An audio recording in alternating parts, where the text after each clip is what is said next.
emergency. We are located on the campus of Fayetteville State University, and our signal is carried by WNC Chapel Hill. Today is Friday, March the 2nd, and your radio hosts today are Alice and Wilbert. We will be reading the news for today's edition of the Fayetteville Observer. And we're going to start with the weather. Today it is 61 degrees, mostly sunny, windy, and cooler. Tonight it'll be 33, clear and breezy. Saturday, 58 high, 34 low, breezy with plenty of sunshine.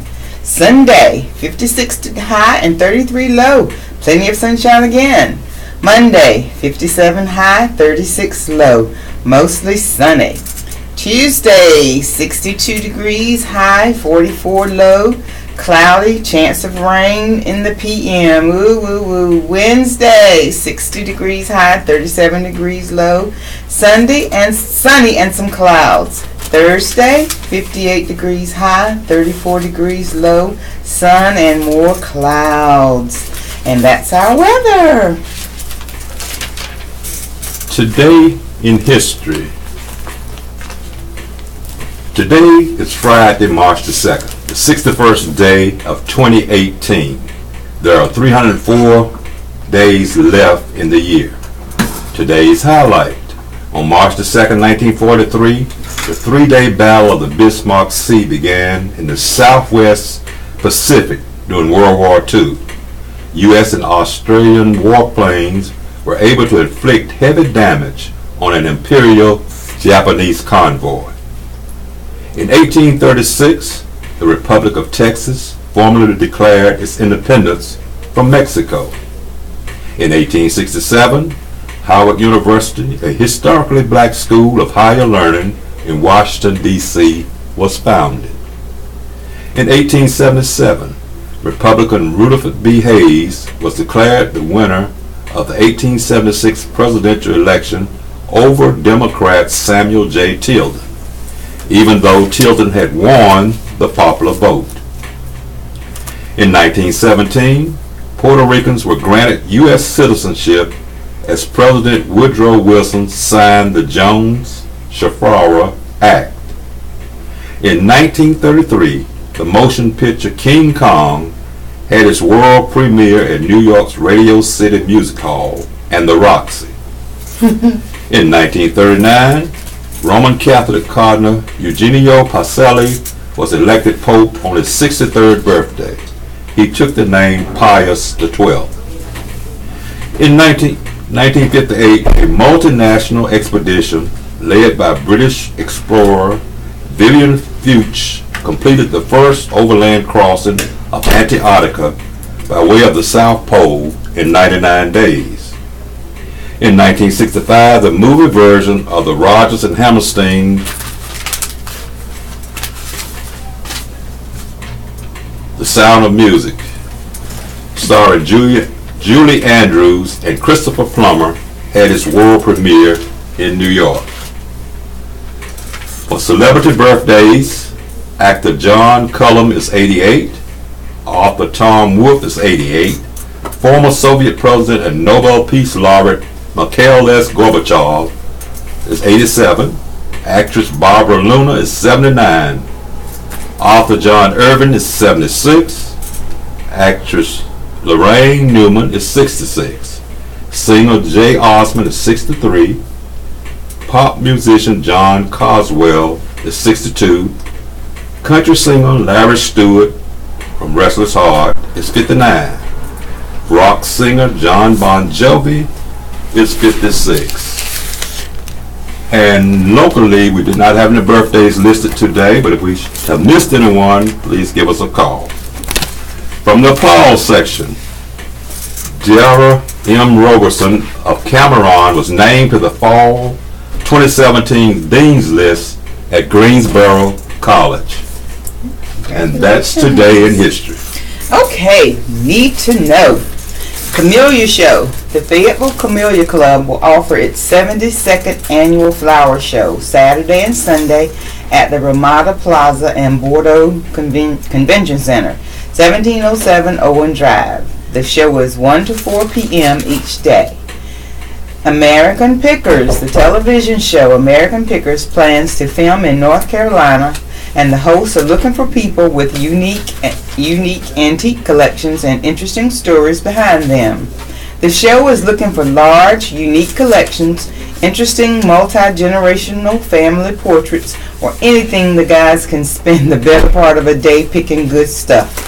No retail shops or single items. If you think you may have what they're looking for, reach out to the show at 855-653-7878 or email AmericanPickers@Cinflex.com.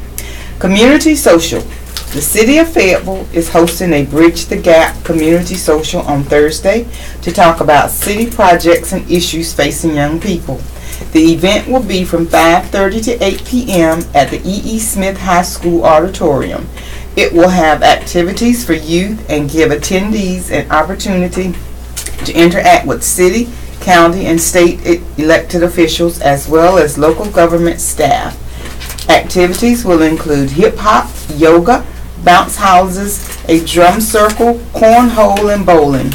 There will be discussions with young people focusing on issues they face. Food will be provided on a first-come, first-served basis, city officials said in a news release. We want to hear from you. Please submit your events in writing at least 10 days in advance. Email calendar@fayetteobserve.com or fax details to 486-3545. For questions, call 486-3500. Audit finds significant rape kits backlog. Raleigh, North Carolina has more than 15,000 untested sexual assault kits, a backlog that National Advocacy Group described as significant. Attorney General Josh Stein released that number Wednesday at a news conference where he also proposed steps that would prevent a backlog from occurring again. Testing sexual assault evidence collection kits is important for promoting public safety, Stein said. It brings offenders to justice.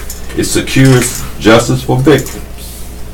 It closes cases, and it prevents future crime. A new state law required all law enforcement agencies to report their numbers of untested rape kits to the state crime lab earlier this year, and 92% of the 563 agencies responded. The audit divided the kits into 5 categories: anonymous victim who didn't go to law enforcement, 390. The kit is tied to a case settled in court, 2,741. Suspect admitted to the crime, 1,054. Unfounded allegations, 3,820. And a catch-all category for other kits, 7,545, for a total of 15,160.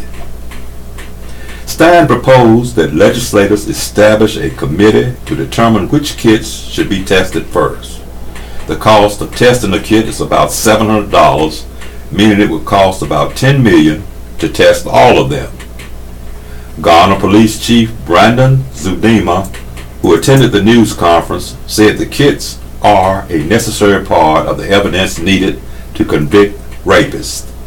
We wouldn't ignore any other clues that we have, said Zudema, president of the North Carolina Association of Police Chiefs. We certainly shouldn't ignore these clues, especially when they are in our possession. The Attorney General also proposed that the state place barcodes on sexual assault kits in the future so that law enforcement, attorneys, and victims can track them. Right now, you can get a barcode so you know where your package is to guarantee delivery, Stein said. We can have that same barcode on sexual assault kits to guarantee testing. A few states already use tracking system, says Al Netsch, Director of Policy and Advocacy for the Joyful Heart Foundation, which advocates for testing of all rape kits. And federal grant money is available to help pay for testing, investigating cases that arise from testing, and for initiating tracking systems, she said. At least 32 other states have audited their untested sexual assault kits, Netsch said. And while it's difficult to compare state-by-state numbers, she did say North Carolina's number is significant. Okay. Yes, local news. Okay, live wire. Customers can file claims for loss with PwC. Question: is PwC going to give some kind of compensation for the loss of water and the water we've had to flush away and the water we've had to buy to replace the water that was so heavily treated we couldn't drink it or use it? The chemicals are so strong you can't drink it. That would help the elderly and the low income. WC Fayetteville. Fayetteville Public Works Commission spokeswoman Carolyn Justice Henson said there is no compensation plan following the January event involving multiple water main breaks because it was not a direct result of error or lack of action by PwC. She added that there was not any water treatment change during the incident and the amount of chlorine used did not change during that time. However, if any customer wishes to file a claim for loss, it will be reviewed on a basis of the customer's claim, Justice Henson said. At any time, if a customer has concerns about the water quality or aesthetics, they can contact PwC at 483-1382, she added. Monica Vendaludi. What happened to Mars Accounting and Tax at 1914 and 1916 Gillespie Street? Nothing on the door for new location. This is tax season, CD Fayetteville. Jay Morris Jr. says he has a new location for his accounting office at 1513 Hope Mills Road. The business, which is located in a yellow house directly across from Baker American Cycles, is now called J.O. Morris Accounting. Michael Futch. Live Wire seeks to answer questions of general interest and consumer topic. Initials are used to identify questioners when names are given. Contact Livewire at livewire@fayetteobserver.com or at 486-3516. And from the public safety column, Cumberland arrests. Jamario Sequan Richardson, 29, of the 300 block of Andrews Drive in Parkton, was charged Thursday with breaking and entering, larceny, obtaining property by false pretense, possession of stolen property, and misdemeanor marijuana possession. Bail was set at $22,500. Shane Forrest Evilsizer, 42, of the 3000 block of Camden Road, was charged Thursday with violating the sex offender registry guidelines by failing to report a change of address within 3 days. Bail was set at $15,000. Terry Antoine Farrier, 26, of the 200 block of Green Tree Lane in Clinton, was charged Thursday with breaking and entering, larceny, possessing stolen property, and felon in possession of a firearm. Bail was set at $40,000. Demario Philip Shaw, 31, of the 2900 block of Boise Court, was charged Thursday with violating the sex offender registry guidelines by failing to report a change of address within 3 days. Bail was set at $20,000.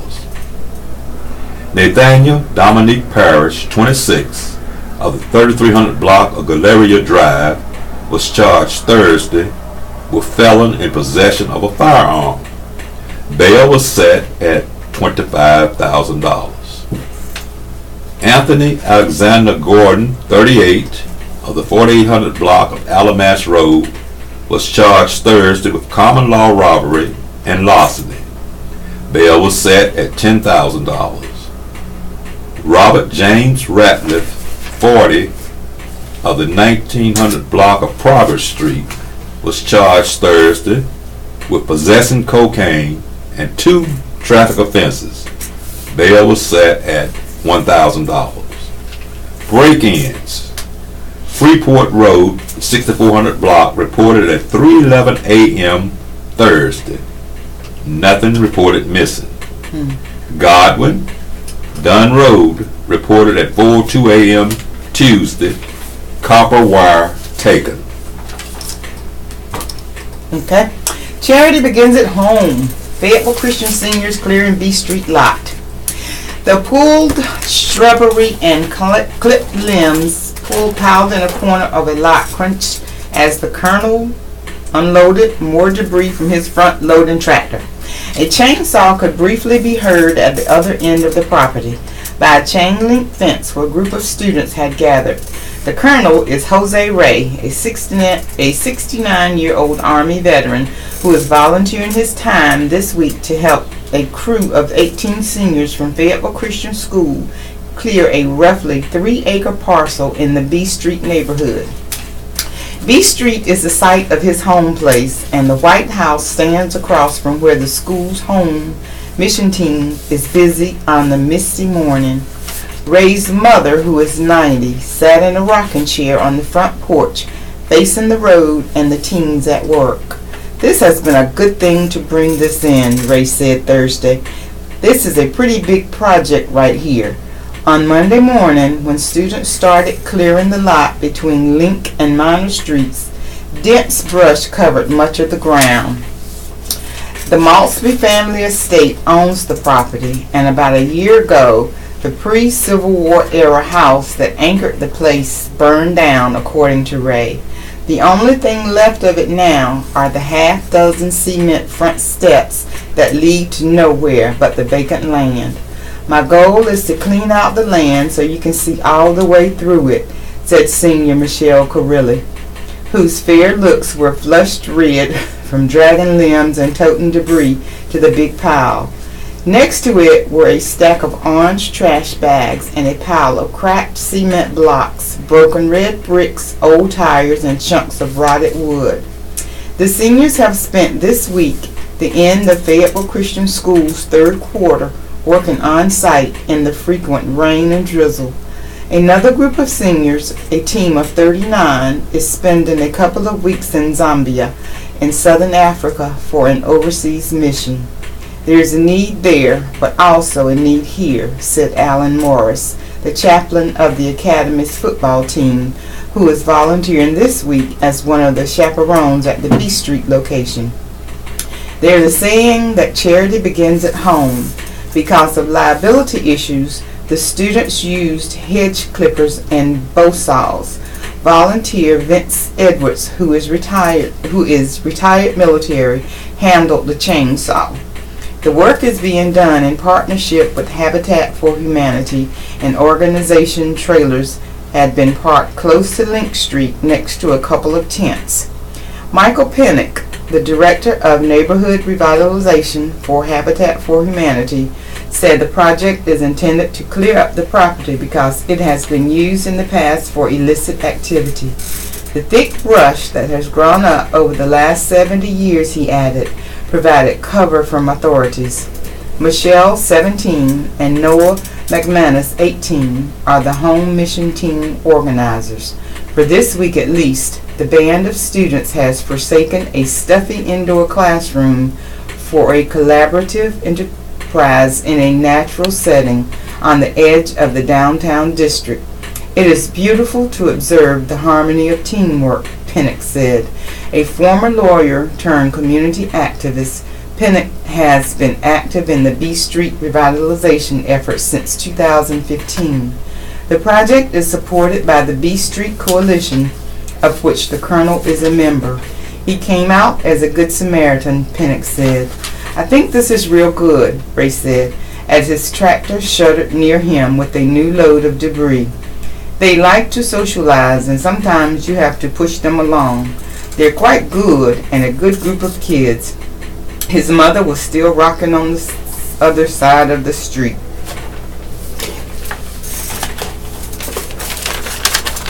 In other local news, audit finds late cancer exam results at health clinics.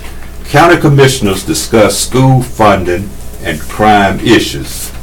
5 women who had cervical cancer exams at the Cumberland County Health Department between July and December were not immediately notified of abnormal results. An audit of the 3 clinics at the department found. County commissioners heard details of the audit during their finance committee meeting Thursday. The commissioners also discussed changes to a funding agreement with Cumberland County Schools and heard from residents who are concerned about crime in the Gillespie Street area near West Mountain Drive. The county health department has been under scrutiny since last year when commissioners learned that women who had used the department's breast and cervical cancer control program and its maternity and family planning clinics had not been notified of their test results. County officials say they have successfully contacted 129 of the 159 women who had abnormal cervical cancer exams from 2011 to 2015 and may never have been told the results. Assistant County Manager Dwayne Holder, who is also serving as the interim health director, said he is working to get estimates of what it might cost to hire a company to try to contact the remaining 30 women. He told the Commissioners' Policy Committee last month that county officials believe they have done all they can to reach the women. Tammy Gillis, the county's internal audit director, talked to commissioners about the audit of the clinics from July to December. She said all 70 women with abnormal exam results have been notified. A patient in the maternity clinic was notified 90 days late because she wasn't told about results until her next appointment after the test, Gillis said. Another woman who went to the clinic got her test results 14 days late because she had missed an appointment, she said. Gillis said a woman who had the test in the family planning clinic was notified 83 days late because staff members in the lab didn't take steps to be sure all the patients received their results. Another patient was notified 38 days late for the same reason, she said. A third patient in the family planning clinic was notified 50 days late because of an oversight by staff members, Gillis said. Holder said the department will work on the issues that caused the late notifications. I expect us to put some changes in place, he said. The Finance Committee voted 2-1 in favor of basing funding for the school system on enrollment instead of property tax revenue.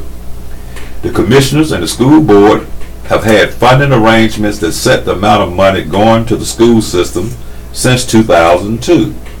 The agreement initially provided about half of the county's property tax revenue to the schools beginning in the 2003 and 4 fiscal year. In 2011, the county started giving the schools a set amount based on the previous year. The commissioners and school board members reached a new agreement in 2014 that gives the schools an increase in funding the next year and the following 3 years. Commissioners had previously discussed keeping that agreement in place until the school board hires a new superintendent. The changes discussed by the Finance Committee would have to be approved by the full Board of Commissioners to go into effect. Commissioner Marshall Faircloth voted against the proposed changes, saying he wanted to continue the current agreement while doing away with a hold harmless provision that protected the school system against the drop in property taxes during last year's revaluation. Commissioners Glenn Adams and Jimmy Keefe voted for the proposal, which would give the school system $1,575 per student, an increase for the system of about $51,000 this year. The per student amount is more than other school systems in the region get, according to county officials. 6 residents who live near West Mountain Drive and Gillespie Street were at the policy committee meeting. Kim Griffin, who lives on Bel Air Street, spoke for the group. Griffin said some motels in the area, which call themselves inns, so they usually don't get rated on websites, worry residents in the area.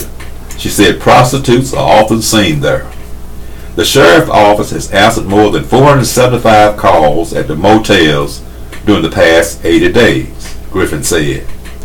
A sex offender recently registered one of the motels as his address, Wow. she said. Griffith said people who fly into the Fayetteville Regional Airport or come to events at the Crown Complex often get their first impressions of the city and county from the area. These inns on Gillespie Street and US 301 are not only bad for our neighborhood, but for the image and future growth of Fayetteville, she said. Commissioner Charles Evans said something should be done about the motels. He said he and Commissioners Chairman Larry Lancaster toured the area with representatives of the Sheriff's Office. The way they are living out there is almost like the third world, Evans said. Sheriff Ennis Wright and Ronnie Mitchell, the lawyer for the Sheriff's Office, talked to the committee about the issue at its February 1 meeting. They said 2 motels in the area cause many problems and should be shut down. Mitchell and County Attorney Rick Moorfield are working on what the county might do about the situation. Wow. This is the Southeastern North Carolina Radio Reading Service, United Way Partner Agency. We broadcast from the campus of Fayetteville State University, and our signal is carried by WUNC Chapel Hill. As a nonprofit agency, we rely on public donations. We request your support to continue our services. When making charitable donations, please keep the SENCRRS in mind.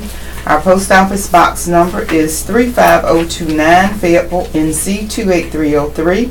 If you have any questions or comments, please call us at 910-672-1600 or our toll-free number 1-844-709-5656. Your radio hosts today are Alice and Wilbert. We're proud to serve you today.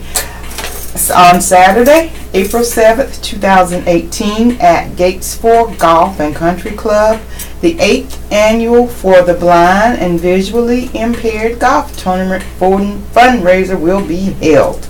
WeRead.org. We read news and info through radio receivers to the blind and visually impaired. $250 per team or $65 per player. Lunch and dinner will be provided. Free beverage carts provided. A $400 value for the above. $500 cash prize. First place team overall. Second place Gates 4 golf certificates. New Chevrolet car. Special ladies division. That's Saturday, April 7th, 2018. You can go ahead.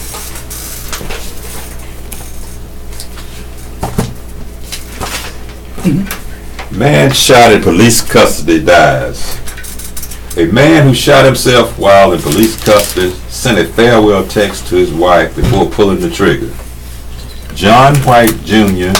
shot himself in the head in the back of a police cruiser around 3:30 a.m. Saturday, according to attorney Ronnie Engel, who is acting as spokesman for the family.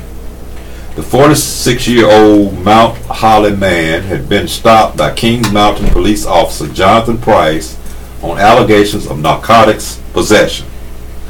Engel said White sent a text to his wife after being stopped, telling her he loved her and their children. Within 30 minutes, White used the gun he had on him to mortally wound himself, something he had talked about in the past. White had served time in prison on drug charges and said he would never go back, Engel said. He told his wife, "I'm never going back there again. I'll shoot myself before I go back," Engel said.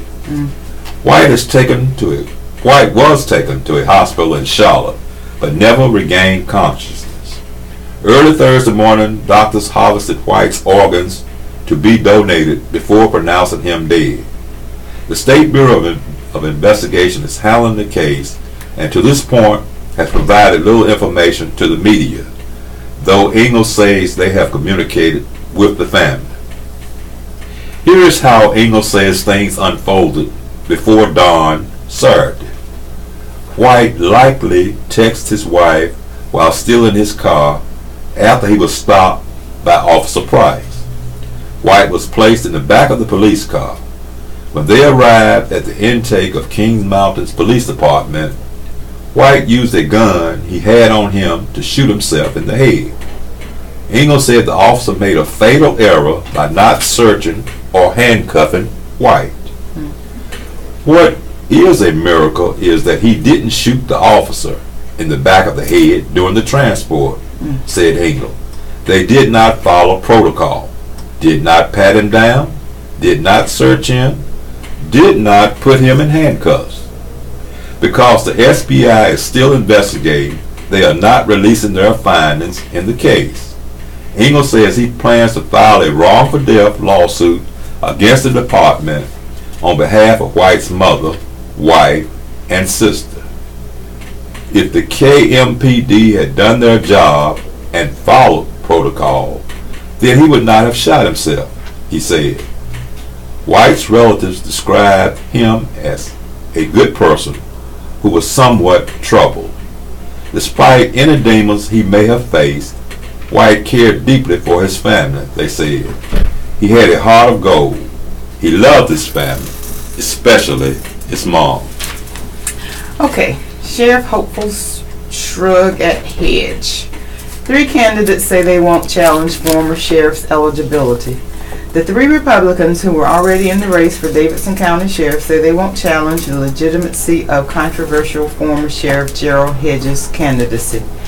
Hedge filed shortly before the noon deadline on Wednesday as Republican.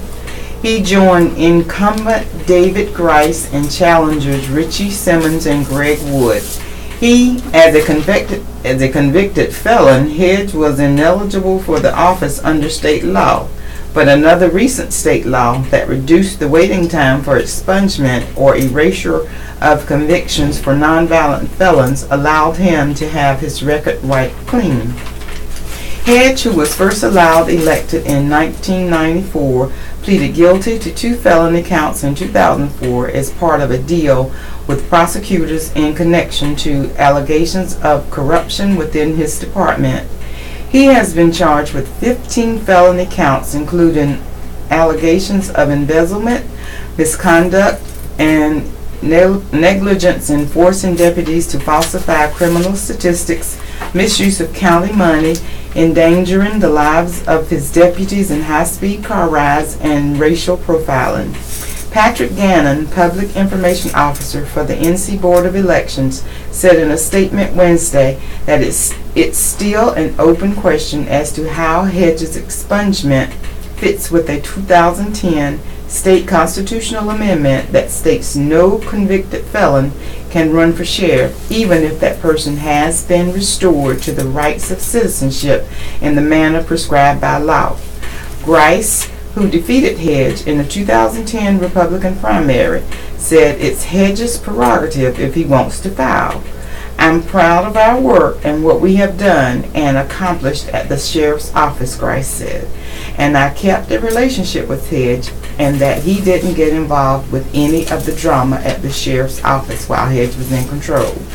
Gerald Hedge expected a lot out of his personnel, and the personnel knew what he expected of them, Wood said. All that stuff that he was charged with and things his men were charged with, I had nothing to do with any of that. I had some suspicions along the way. Toward the end, I did my part like every other officer there when the investigation came about. Wood said he has welcomed anyone to participate in the election and is continuing to promote himself as a positive candidate and address the issues. The candidate said Hedge will not be a distraction to his campaign. That's why I've retired to run, because of the issues at hand in the sheriff's office and in the community, Wood said. Is he going to hurt the election process or candidates? Sure, he's going to pull votes from all 3 of us, but I'm not worried about that. I think the community as a whole will elect the candidate that they think is best for the job. Simon said the announcement of Hedges' filing makes no difference to his campaign. Simons referred to himself as not running against any other candidate, but instead running for the office of sheriff. There's nothing that's going to change the way we do anything, Simon says. I've been running for 3.5 years now, finding out what the problems are in the county and finding solutions for these problems. I don't have time to worry about what they're doing or who's coming out or anything. All 3 candidates said they have no plans to file a challenge in regard to the legality of Hedges' candidacy. According to North Carolina General Statute, any qualified voter registered in the same district as the office for which the candidate has filed or petitioned can file a challenge to a candidate's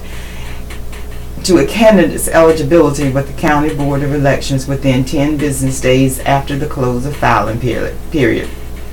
In this case, the deadline would be March 14th. Reasons for filing a challenge are that the candidate does not meet a constitutional or statutory qualifications for the office, including residency. Within 5 business days of receiving a challenge, the County Board of Elections must designate a time for a hearing. The board would be responsible for potentially conducting depositions and issuing subpoenas for written documents or both. General statute states the burden of proof shall be upon the candidate, who must show by a preponderance of the evidence of the record as a whole that he or she is qualified to be a candidate for the office. The board would make a decision within 20 business days after the challenge is filed. Either the challenger or the candidate can file an appeal within 2 business days of the decision. The case would then be heard by the state election board. If the decision by the state board was appealed, it would then go to the NC Court of Appeals. Ben Coley can be reached at 336-249-3981 extension 227 or at ben.coley@the-dispatch.com. Follow Ben on Twitter at LexDispatchBCB. In other regional news, watch for me coming to North Carolina. Pedestrian crosswalk enforcement. Drivers must yield to pedestrians in crosswalks. Traffic officers Aaron Williams and Stephen Williams stand at the intersection of Broad and Middle Streets with a pedestrian crosswalk enforcement sign. Police are aiming to ramp up, educate, and enforcement of the public on safety laws regarding pedestrians, drivers, and bicyclists. You better watch out. You might have to pay if you don't give the right of way. Watch for me is coming to town. The New Bern Police Department will be keeping a close eye out in the future for drivers who fail to give right of way to pedestrians, for pedestrians who fail to follow crossing laws, and for bicyclists who are ignorant of or simply believe they are above the law. Traffic Enforcement Officer Stephen Williams said the department will be enacting the Watch for Me North Carolina program in partnership with the Governor's Highway Safety Council. This is the same council that brought your Click It or Ticket and No Need for Speed programs, whose easy rhymes help the public remember basic traffic concepts, and whose easy messages are backed up with the power of the traffic citation. What this program does is focus on pedestrians and bicycle safety, Williams said. It works through educating the public as well as through enforcement. The city police will be more vigilant regarding pedestrian and bicycle laws in coming weeks through both enforcement of laws and education of the public through press, social media, and other events. In a nutshell, the rules go like this. Drivers, if someone steps into that crosswalk, you've got to stop. Pedestrians, if you're crossing the street and you're not at an intersection, you shouldn't be crossing the street. Bicyclists, if a car has to do it, so do you. More specifically, as presented in a Watch for Me North Carolina brochure. When you're driving, yield to people in crosswalks. Always look first for pedestrians and bicyclists before turning, backing up, and when driving at night. Pass bicycles only when it is safe to do so and give them plenty of room. Be prepared for bicyclists to take the whole land if they need. It is their right. When you're walking, look for cars in all directions before crossing the street or parking lot. Look for cars in all directions before crossing the street or parking lot, and obey all pedestrian traffic signals. At night, walk in well-lit areas, carry a flashlight, or wear something reflective. Always walk on the sidewalk. If there is none, walk facing traffic and as far from the roadway as possible. When you're bicycling, wear a helmet and use hand signals when turning. Ride in the direction of traffic and as far to the right as possible, and obey all traffic signals and stop signs. Use front and rear lights and reflectors at night. It's the law. Bicyclists will be ticketed the same way as drivers of vehicles, Williams said. So gliding through that next stop sign could cost you a couple of $100 in court. Williams said that motorists and pedestrians violators won't be ticketed to start. Rather, citation warnings will be given. Police will soon be making themselves particularly visible at the crosswalk of Middle and Broad Streets, one of the busiest pedestrian crossing sections in town. New Bern, especially downtown, is a walking town, Williams said. Our ultimate goal is the safety of all our citizens. Okay. Moan warns of apocalyptic budget. Ooh, that sounds bad. Fayetteville Mayor Pro Tem Ted Mon sent an email to the City Council and senior city staff members last month, raising concerns about how the city will stay on budget in fiscal 2019.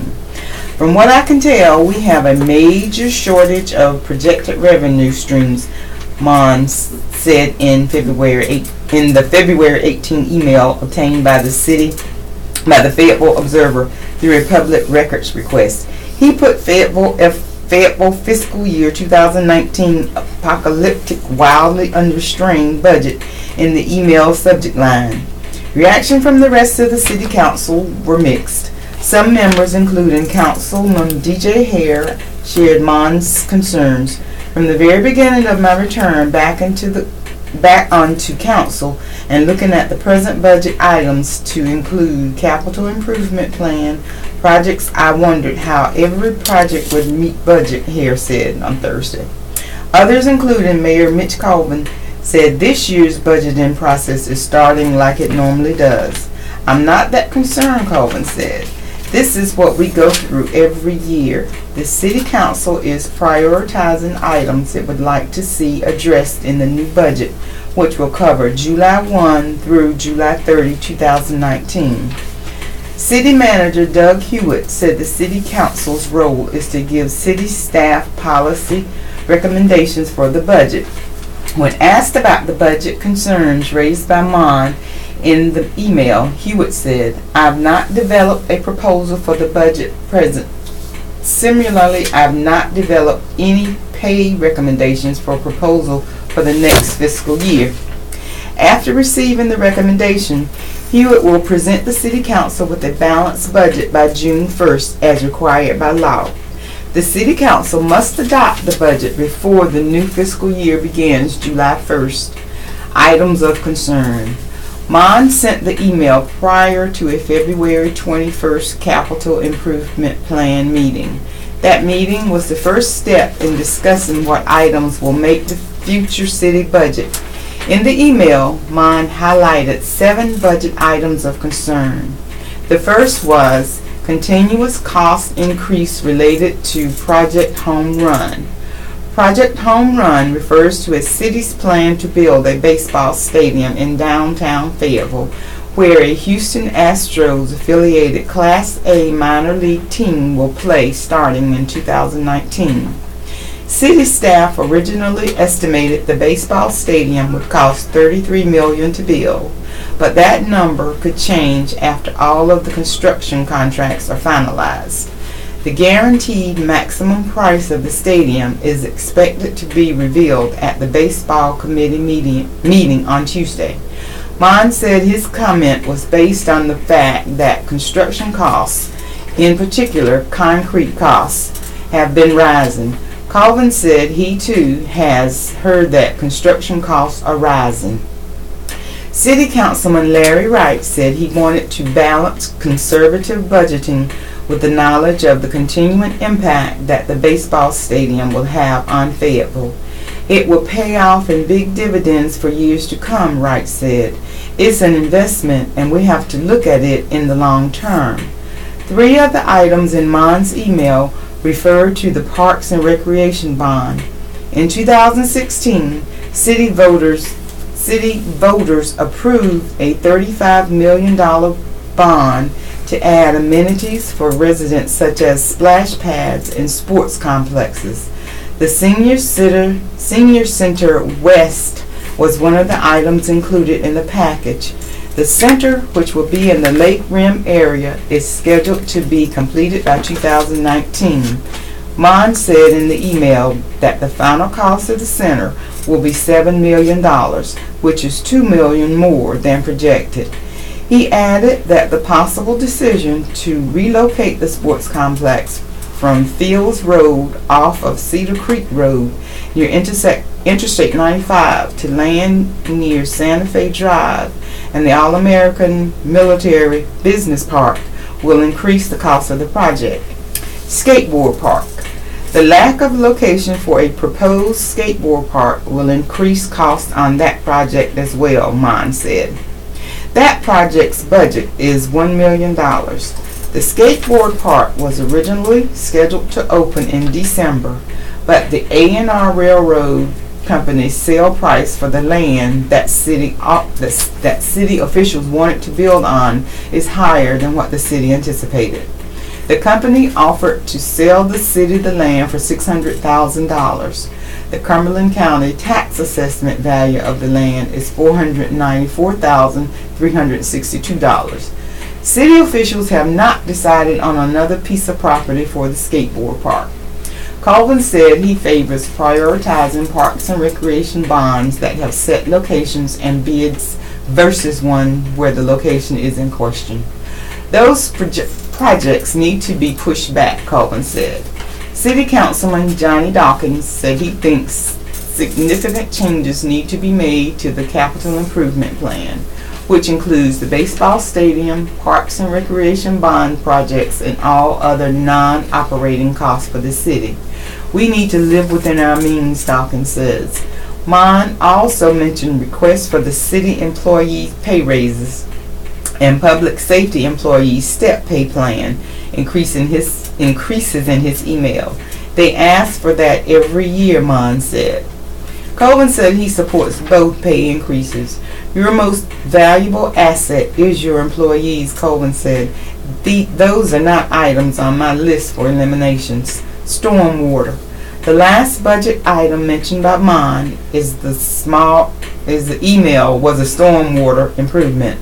Mon wrote that city council members hope to expedite stormwater improvement by increasing the amount of projects undertaken by the city by 25%. At the same time, Mon wrote that the multiple city council members hope to do so without increasing the stormwater fee. While running for mayor, Colvin announced that he would like to pursue a $50 million infrastructure bond referendum to improve the city's roads, sidewalks, and storm drainage. He said he still supports that idea. We need to take advantage of those low interest rates, Colvin said. City Councilman Bill Crisp said he does not see how significant changes to the city's stormwater can be made without a bond. We can't put band-aids on them, Crisp said. We need these areas to be able to withstand a 100-year flood. Mon said he wrote the email to try to paint a picture for the city council on all of the projects the city is juggling. We need to balance our budget, Mon said. I am not for a tax increase at this time. Everyone on the city council said this week that they do not want to raise taxes. And from the opinion page, funeral to be evangelist's final crusade. Go instead where there's no path and leave a trail. They'll come today to mourn for sure, but more assuredly to celebrate a spiritual life that never wavered and touched more than 200 million lives across the globe, including 185 countries. Billy Graham was just a country preacher, just the son of Mecklenburg County dairy farmer who preached the gospel. Do not go where the path may lead, Billy Graham once said. Go instead where there is no path and leave a trail. Billy Graham died February 21st. He was 99. Today, an estimated 2,300, including President Donald Trump, will converge under a massive tent on the grounds of the Billy Graham Library in Charlotte, where the Christian evangelist will be remembered for his life's work and his unbroken faith in God's Word from the late 1930s to 2005 and beyond. He will be buried adjacent to his boyhood home and beside his late wife, Ruth Bell Graham, who died at the age of 87 on June 14, 2007.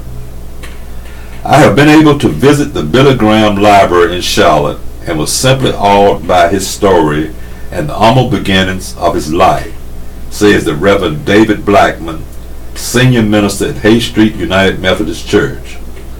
He seemed to have this gift for reaching the masses with his honesty and passionate witness to the good news of Jesus Christ.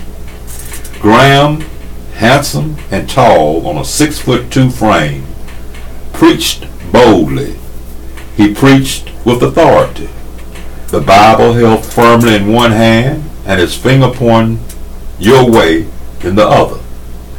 With his piercing blue eyes, Billy Graham had a charismatic presence, and when Billy Graham preached, it was as if Billy Graham was preaching and praying just for you.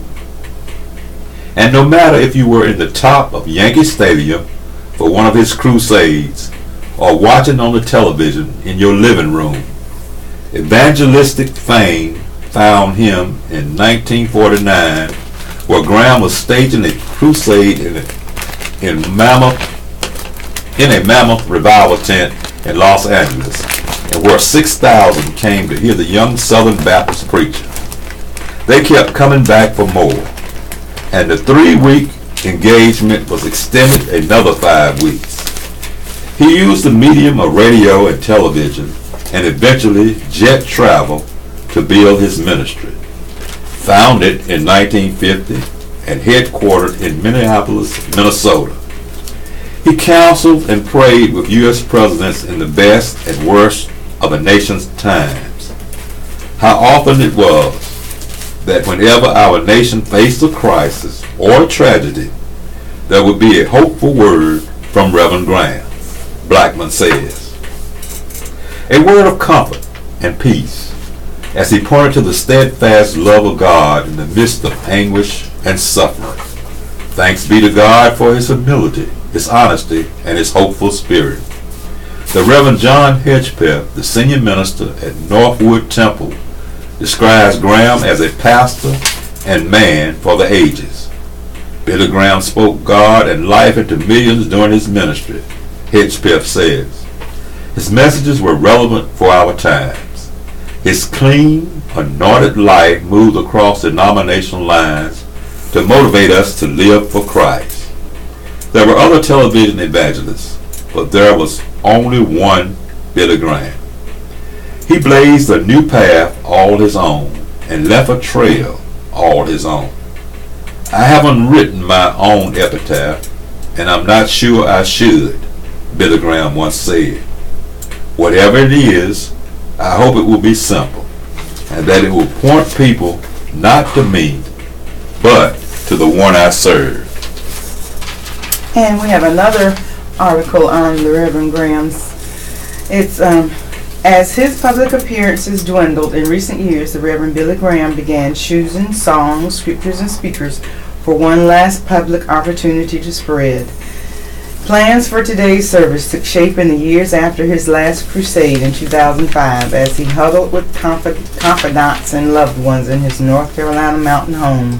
Musicians who had shared Graham's stage would sing some of the best preachers Graham knew. His own children would deliver personal messages, and evoking the Canvas Cathedral revival that helped launch his ministry 7 decades ago. Mourners would gather under a tent to pay their final respects for his family. The idea became capturing the feeling of the crusade that made Graham America's pastor and the world's best-known Protestant preacher of his era. His fingerprints are on this service for sure, family speaker Mark DeMoss said in a phone interview. The Graham family has long considered that his funeral eventually would really be his last crusade.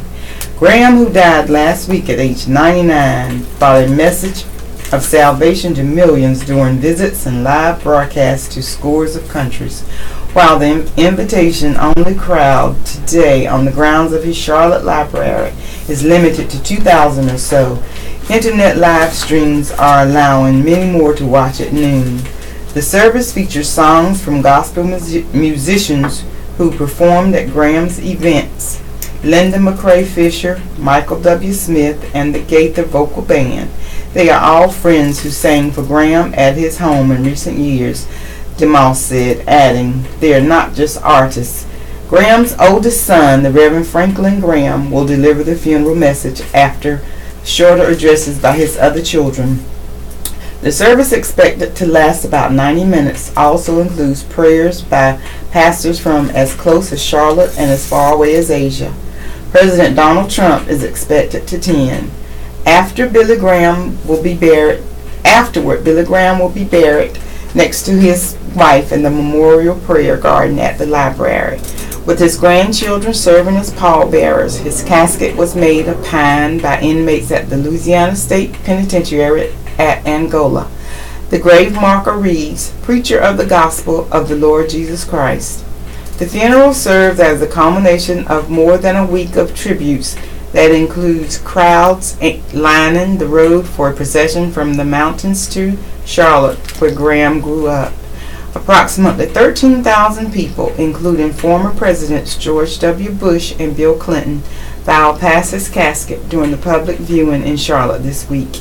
And on Wednesday, Graham became the first private citizen since civil rights icon Rosa Parks in 2005 to lie in honor at the Capitol Rotunda in Washington.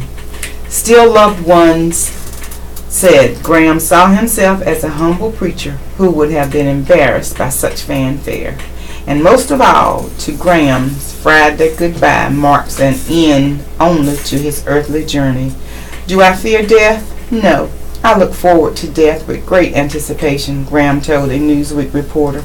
I am looking forward to seeing God face to face, and that could happen any day. This is a Southeastern North Carolina radio reading service, a United Way partner agency. We broadcast from the campus of Fayetteville State University, and our signal is carried by WUNC Chapel Hill. As a nonprofit agency, we rely on public donations. We request your support to continue our services. When making charitable donations, please keep the SENCRRS in mind. Our post office box number is 35029 Fayetteville, NC 28303.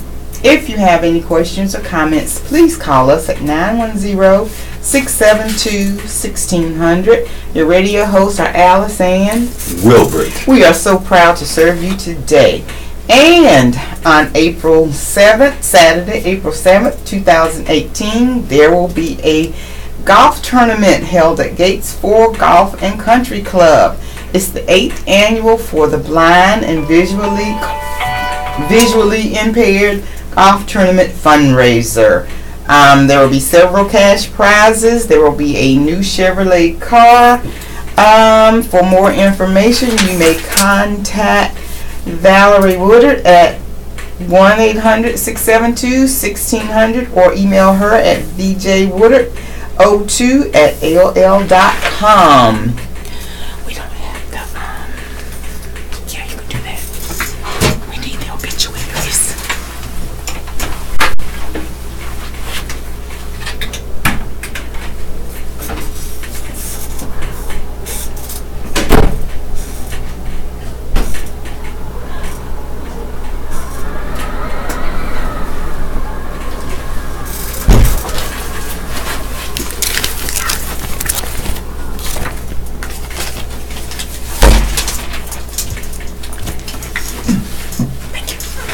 Death notices.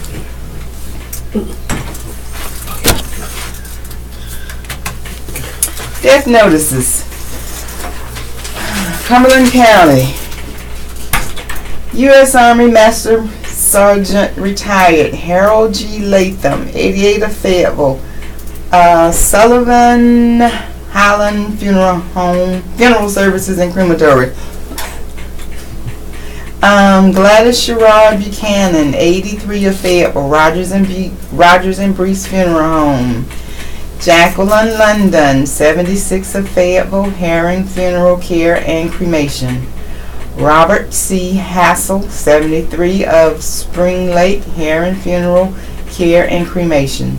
Juan A. Hernandez, Sr., 77 of Fayetteville. Herring Funeral Care and Cremations. James Hoffler, 80 of Spring Lake. Wiseman Mortuary.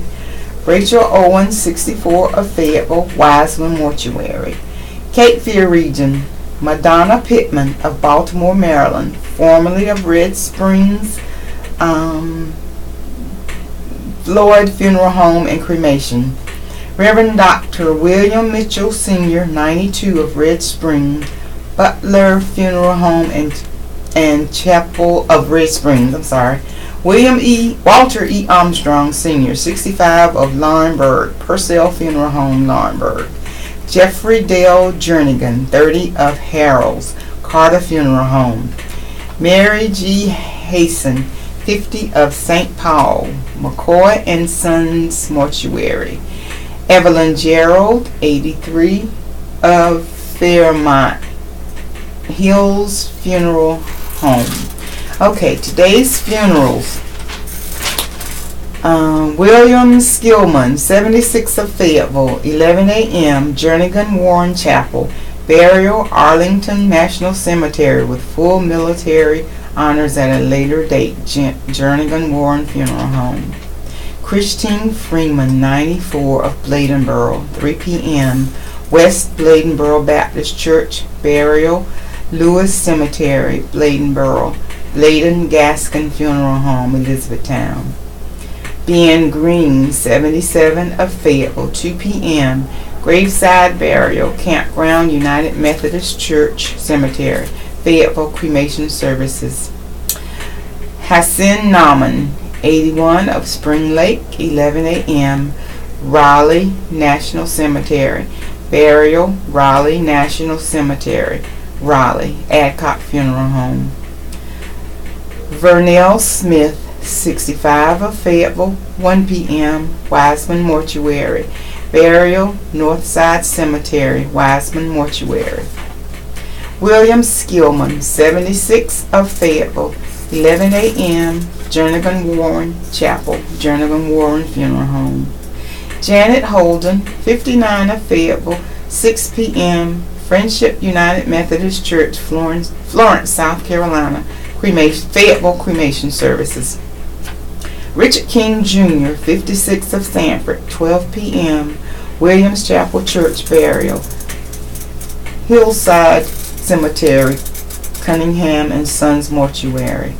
Von Mancio, 26 of Hope Mills, 12 p.m., St. Anne's Catholic Church.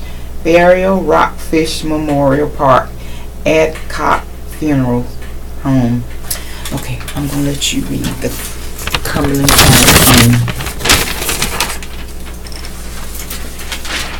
Funerals in Cumberland County today. Margaret Ann Birch, Fayetteville.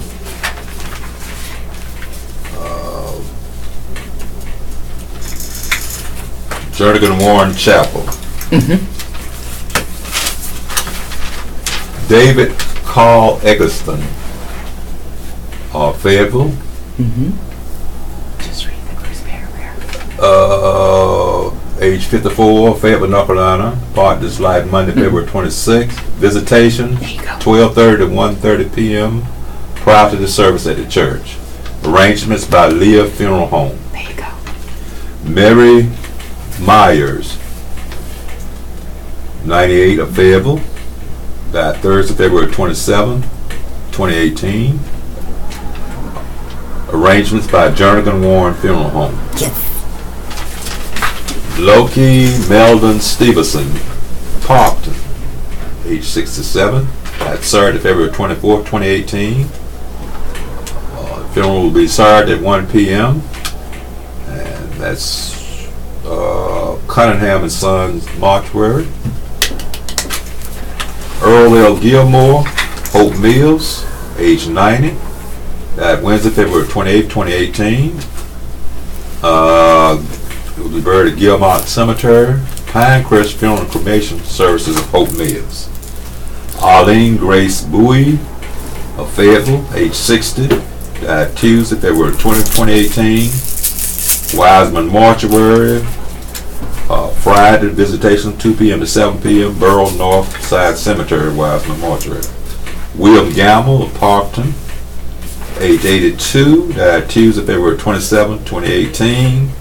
Funeral is Saturday at 1 p.m. Solid Rock Bible Church. Buried at Rockfish Memorial Park, Wiseman Mortuary. Ruby B. Jackson, Linden, age 99. Died Sunday, February 25th, 2018. Services entrusted to Fayetteville Cremation Services. Dorothy, Region and elsewhere. Dorothy Jacob Britt, 88 of Lumberton. Died Wednesday, February 28, 2018. Funeral Saturday at 2 p.m. Floyd Memorial Chapel in Lumberton. Eddie Easton Sr. of Roseboro, age 69. Died Tuesday, February 27, 2018. Funeral is Sunday, 3 p.m. Sam Springs AME Zion Church. Carter Funeral Home. William H. Lassane, Bladenboro. William H. Lassane, 78 of Bladenboro. Died Friday, February 23rd, 2018. Funeral Saturday, 1 p.m. Willie Johnson Memorial Chapel. Johnson's funeral service. Saul Ray Sal Howard Sr. from Dunn. Saul Ray Sal Howard Sr., 66 of Dunn. Died Tuesday, February 20th, 2018. Funeral Saturday at 1 p.m. Mount Pleasant Missionary Baptist Church, Clinton. Worley Funeral Home of Clinton. Walter H. Harrington from Maxton, age 72. Died Thursday, February 22nd, 2018. Funeral Sunday, 2 p.m. Purcell Funeral Home of Laurinburg. Willie May Ragland, Angier, age 91. Died Tuesday, February 27, 2018. Funeral Saturday at noon, Deliverance Church, Angier. Burial, Angier Community Cemetery. Dafford Funeral Home, Angier. Maydale A. Hatley, Auburndale, Florida, age 87. Died Wednesday, February 28th. Funeral Sunday, 3 p.m. Littleton Baptist Church. O'Quinn People's Funeral Home and Crematory. Maybelle Bowie, Red Springs, age 71. Died Sunday, February 25th, 2018. Funeral Saturday, 2 p.m. St. Joseph Miracle Revival Center, Red Springs. L.E. Floyd Funeral Home and Cremations. Patricia West Taylor, St. Simon Island, Georgia, age 78 of St. Simon Island, Georgia. Died Tuesday, February 27th. Memorial Monday, 4:30 p.m. Strickland Auditorium in Epworth by the Sea. Ed O. Miller and Sons Funeral Home has arrangements. And that concludes the death notices and obituaries. Now from the Billy Graham section of the newspaper,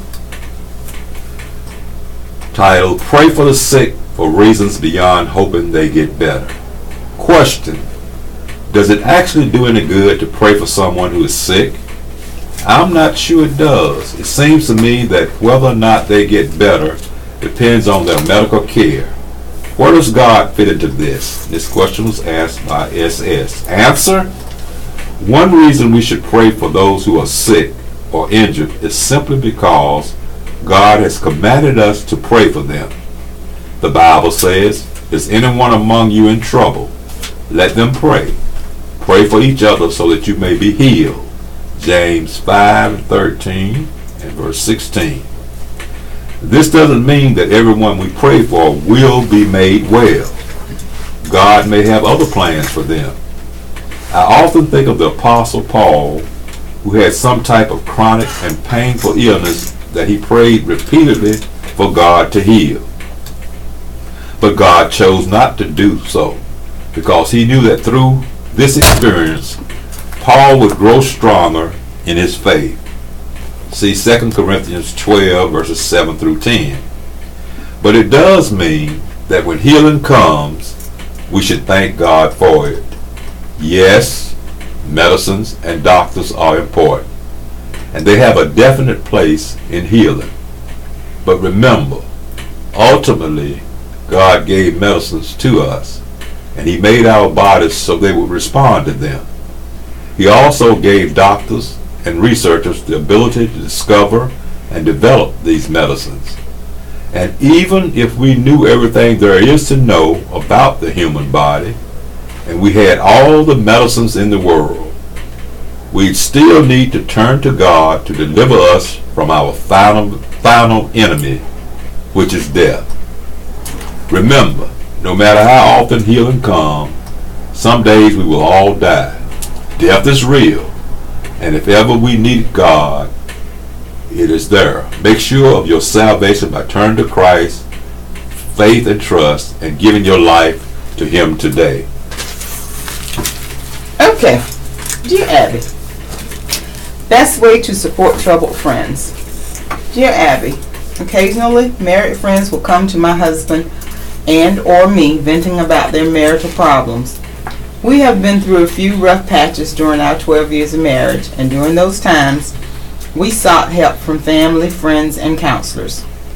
Today, I can honestly say we are happier than ever and willing to stick through the ups and downs. We try to pass along the things that helped us, but a lot of times we see one spouse wanting to work on improving the marriage and the other one oblivious or unwilling to do anything about it. I think our experience could help the spouses of our troubled friends see that things can work out by doing something about it. But I never know if or how to approach the subject with them. Should we keep our mouths shut and just be there for the unhappy friend, or is there a proper way to reach out to their spouse with an offer of support in the situations like this? Truly wanting to help. Dear Truly Wanting to Help, my advice would be to stay out of the line of fire. If you reach out to the unhappy spouse who may be unaware that his or her marital problems were revealed to you, it will be regarded as intrusive. By all means, tell the person asking your advice what worked for you, but leave it up to that person to convey it to his or her spouse. Dear Abby, am I overreacting to my husband's request that I take down photos of my mom and grandparents when his mom visits? They are displayed in our guest bedroom. I think his request was rude.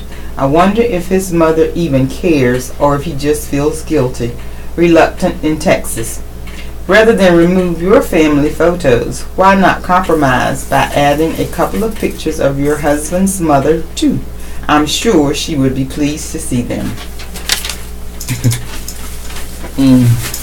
Today's horoscope. Pisces, February 19th, March 20th. Those who rub you the wrong way are worth avoiding during the first part of the day, when you are still adapting to circumstances. Aries, March 21st to April 19th. You may find yourself leaning first one way, then the other. A decision must be made, so you had better find your balance point. Taurus, April 20th to May 20th. A competitor may surprise you by doing something you would never have suspected he or she was capable of, at least not yet. Make adjustments. Gemini, May 21st to June 20th. Flexibility is the key today in virtually all things. You mustn't be so set on doing things a certain way that you become paralyzed. Cancer, June 21st to July 22nd. That which is real will surely win out over that which is merely a figment of your imagination. It's time to face the truth about something. Leo, July 23rd to August 22nd. You may be quite emotional during the first part of the day, before you regain your equilibrium. Much depends on whom you talk to today. Virgo, August 23rd to September 22nd. You want others to think highly of you, but the only choice you have today may not show off your skills in the best possible light yet. Libra, September 23rd to October 22nd. Now is no time to quibble about little things that make no lasting difference. Focus on the big picture and the gains you can make. Scorpio, October 23rd to November 21. Some may not approve of the way you are going about your personal business today, but you are certain that you are in the right. Sagittarius, November 22nd to December 21st. You think one thing and a friend thinks another, and you both cannot be right. It's time to examine each side and assess its validity. Capricorn, December 22nd to January 19th. You may need a little more time before you can really score points against a competitor who has long been ready to take you on. Aquarius, January 20th, February 18th. Others may not want to join you as you try something new today. Demonstrate that dangers are few and friends will come running. Okay. Add pressures Trump on transgender troops. Washington. Activist groups are turning to television ads, including one President Trump's go-to networks, Fox News, to pressure the White House into allowing transgender people to keep serving in the military. Trump has pledged to ban transgender troops from serving. He'll be able to see the 30-second commercial as of Friday, when it starts airing on Fox, CNN, and MSNBC morning shows. It uses a series of quotes from Trump, a former senior military leader. It uses a series of quotes from Trump, a former senior military leader, and several Congress members who are in the armed forces to argue that all qualified Americans should be able to serve. An impulsive president tweets that transgender Americans won't be allowed to serve, the ad says. But decorated military leaders says there's no reason to single out these brave heroes. An earlier version described Trump as unfit rather than impulsive. Sarah McBride, Human Rights Campaign spokeswoman, said it's a critical window of time to take the fight directly to the White House. The White House had no immediate comment. The issue has become mired in a complicated string of political statements, court decisions, and policy reviews since Trump first stunned his administration with tweets last July declaring that the government would ban transgender individuals from serving in the military. He later asked Defense Secretary Jim Mattis to send him a recommendation on how to proceed. That memo was delivered to Trump last week. The White House has said that a quick decision is unlikely. 3 federal courts have ruled against the ban, and the Pentagon responded by allowing those serving to stay in the military. It then began allowing transgender individuals to enlist beginning January 1st. It's unclear how much impact the court decision will have on Trump's decision. Activist groups worry the administration could enact such strict enlistment and health care restrictions that it would become all but impossible for transgender troops to join or in continuing serving. If they can't access health care, then they won't be able to serve, said McBride. Then it becomes a ban in and of itself.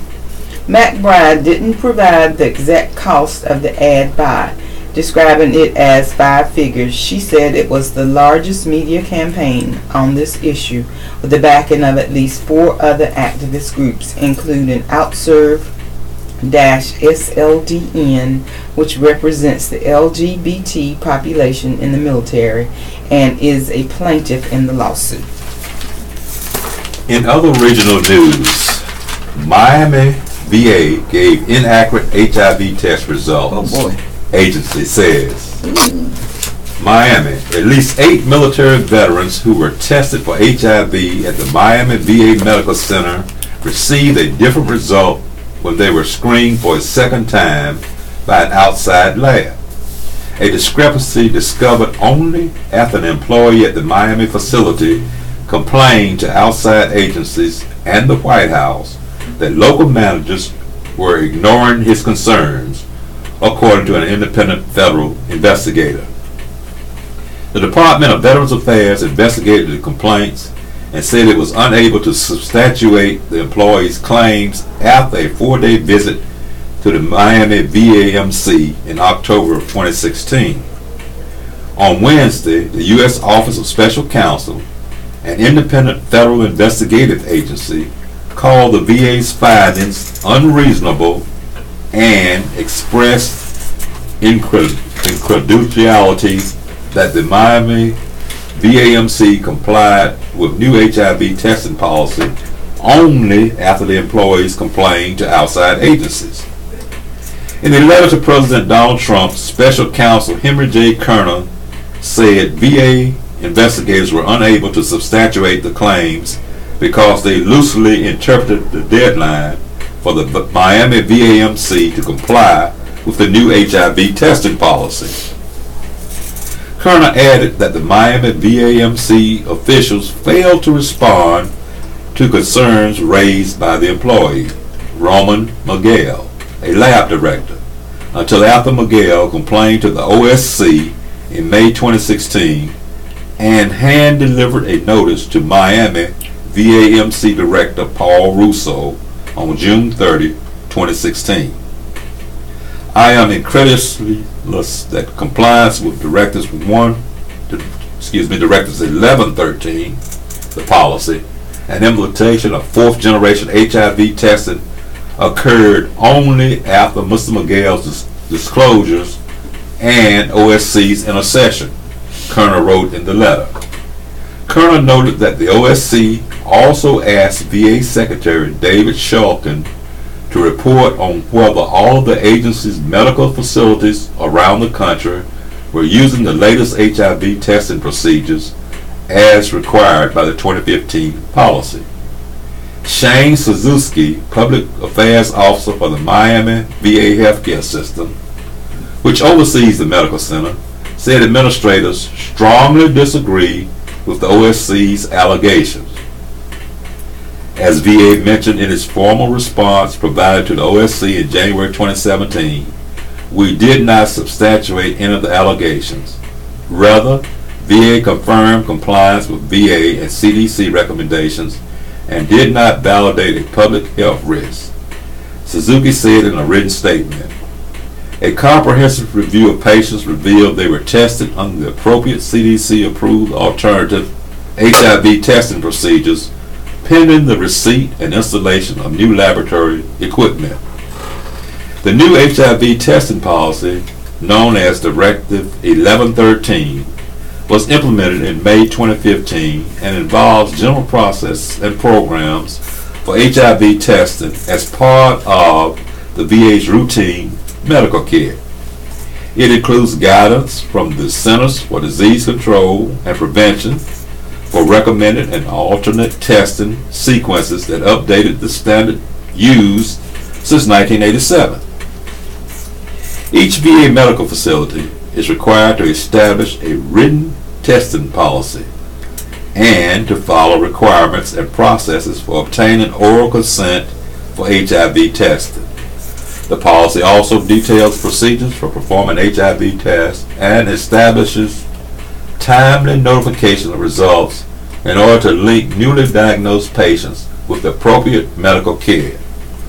but the VA's investigation identified 8 veterans whose HIV test results from outside labs differed from the Miami's VAMC's test results, including one patient who was deemed high risk for HIV and tested positive for the virus after follow-up screening. In its second case, the Miami VAMC tried at least 5 times between June and December 2016 to contact a veteran with different HIV test results. Eventually, the veteran returned for repeat screenings and tested positive for HIV. The remaining 6 veterans with different results returned to the Miami VAMC for retesting and were negative. It is unclear how many HIV tests from the Miami VAMC were sent to an outside lab, but the VA's investigative report notes that the 8 cases identified were produced by the Miami VAMC in response to the agency's request for all different test results from October 1, 2015 to October 11, 2016. Reached by phone on Wednesday, Miguel said he was unaware of the OSC's letter to the president and unprepared to comment. But he added that Miami VAMC administrators had taken steps to ensure the integrity of the facility's HIV testing process.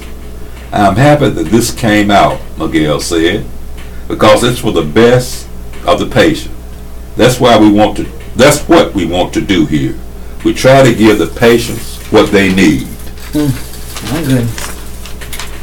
Putin boasts about nukes. This is from Washington. Russia's claim to have developed new strategic weapons impervious to Western defenses seems unlikely to change the balance of global power. Russian nuclear missiles already have the ability to annihilate the U.S., and U.S. defense strategy is based mainly on the deterrent threat of massive nuclear retaliation, not on an impenetrable shield against Russian missiles. Some analysts said President Vladimir Putin's statement about the new weapons may speed up what they see as an emerging arms race with the United States. Just last month, the United States cast Russia as the main reason it needs to develop 2 new nuclear weapons: a lower yield warhead for a submarine launch ballistic missile and a sea-launched nuclear cruise missile. The Trump administration has vowed to expand U.S. nuclear strength while criticizing Russia's buildup. Putin's remark seems unlikely to change that equation or divert the Trump administration from its path towards modernizing the full U.S. nuclear arsenal at a cost of hundreds of billions of dollars, while also expanding missile defenses.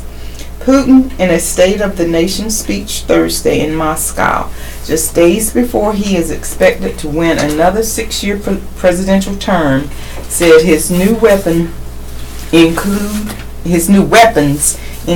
a nuclear-powered cruise missile, a nuclear-powered underwater drone that could be armed with a nuclear warhead, and a hypersonic missile that has no equivalent in the world.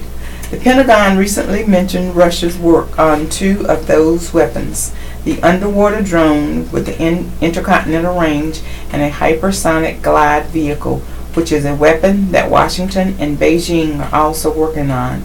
The Pentagon has not publicly talked about the nuclear-powered cruise missile mentioned by Putin.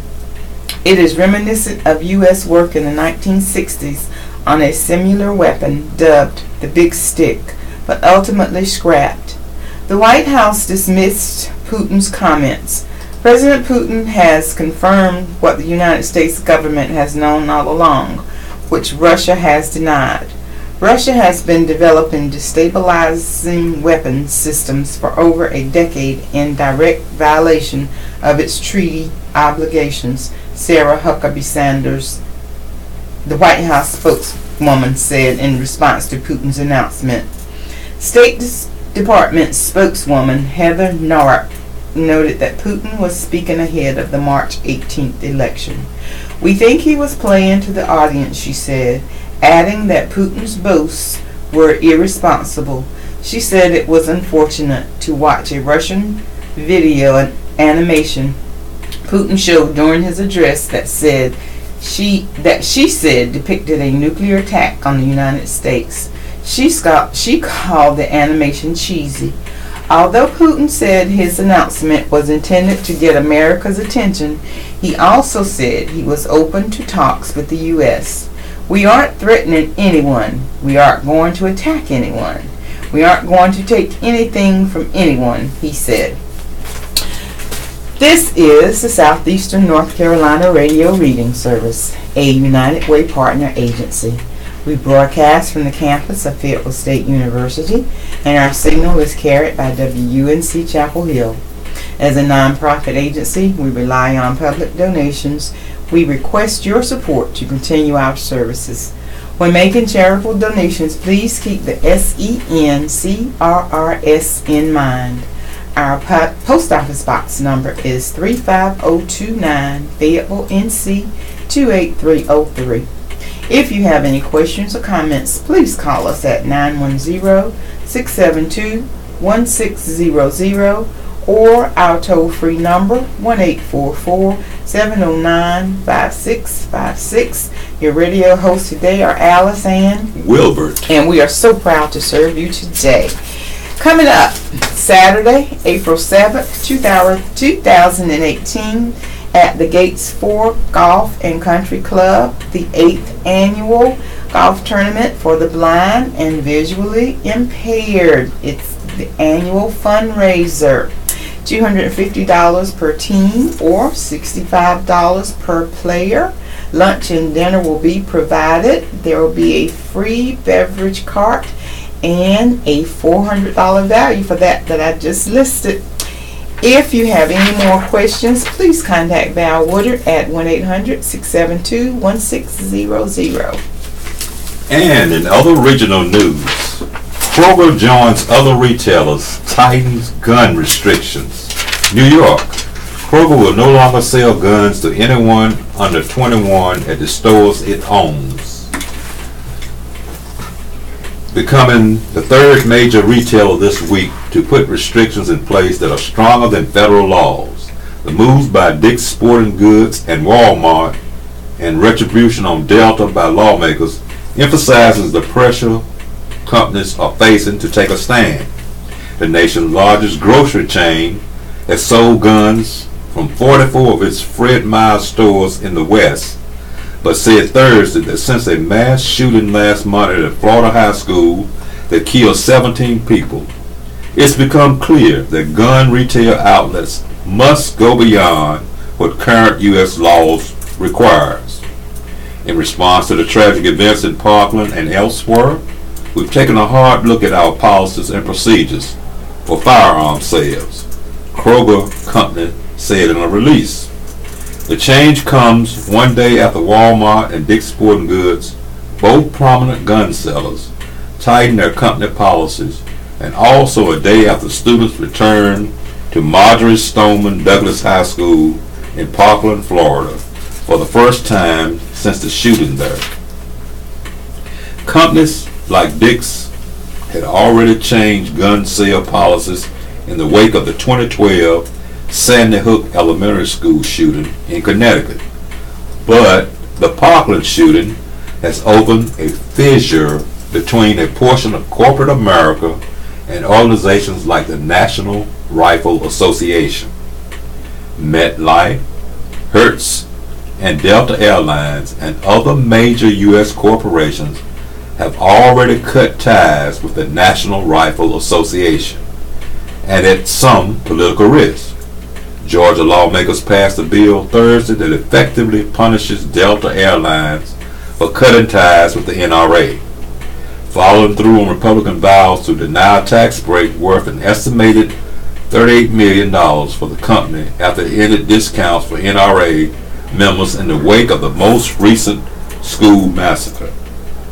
One industry analyst said after the announcement from Dick's and strong words from its CEO about the need for change that other retailers that devote a small percentage of their business to hunting will probably follow suit.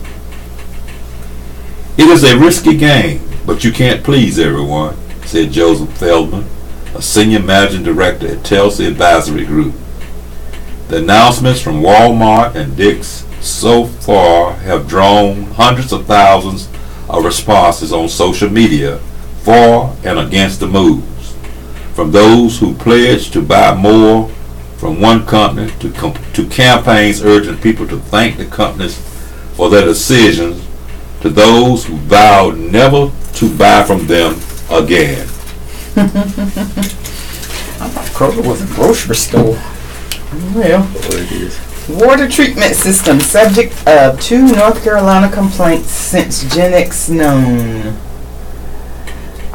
In the nearly 9 months since Gen X's presence first became known, southeastern North Carolina residents have become familiar with water treatment mailers and social media ads.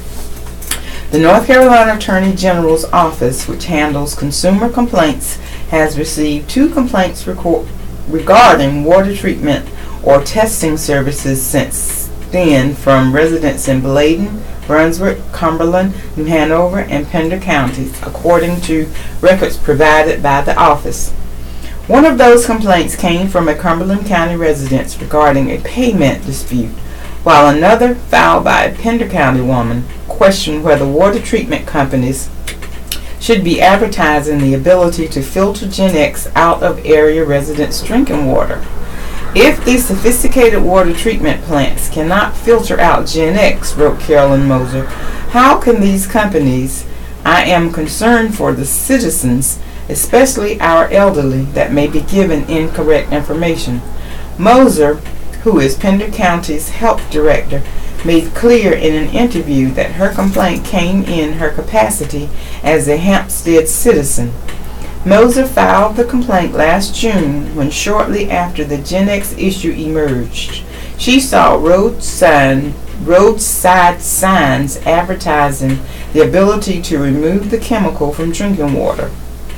The state has not yet set its drinking water standards, either the nearly 71,000 parts per trillion PPT initial standards or the updated 140 PPT standard. It was just frustrating on my part that we didn't know enough about this to start promoting something that could be used to take advantage of, especially of our elderly individuals, Moser said. Moser said she was surprised to learn that hers was the only complaint of its kind. The June complaint, Moser said, was the only one.